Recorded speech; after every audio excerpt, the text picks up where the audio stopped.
N'oubliez pas de soutenir et de vous abonner à la page Eco News Insight pour recevoir toutes les nouveautés. Ce lundi 1er juillet 2024, Benoît Jacquot et Jacques Doyon ont été interpellés par la police et placés en garde à vue pour être entendus suite à des plaintes déposées notamment par Judith Godrèche. L'actrice, profondément affectée, a exprimé son bouleversement sur Instagram.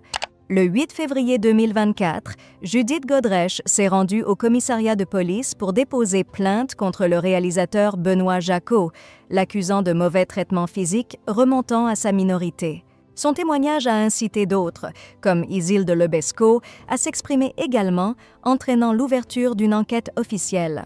Par ailleurs, Jacques Doyon, âgé de 80 ans, a été visé par des plaintes similaires de la part de l'actrice, alors âgée de 15 ans. Ces révélations ont secoué l'industrie du cinéma. Ces événements ont catalysé une prise de conscience concernant les conditions de travail des jeunes dans l'industrie et la nécessité de protéger les individus les plus vulnérables.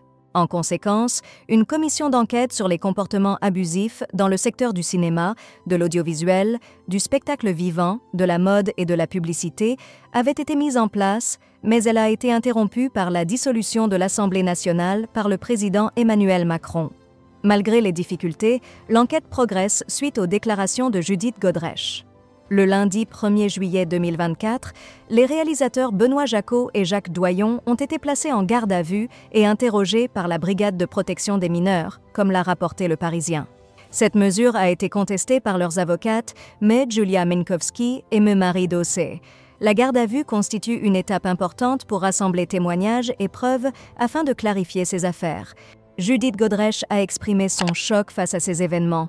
Ce même lundi sur Instagram, elle a partagé une photo d'elle jeune, aux côtés de Benoît Jacquot, accompagnée d'un message émouvant. « Je pleure. Mes yeux ne sont plus des yeux. De tout ça, de tout ça, de tout ça.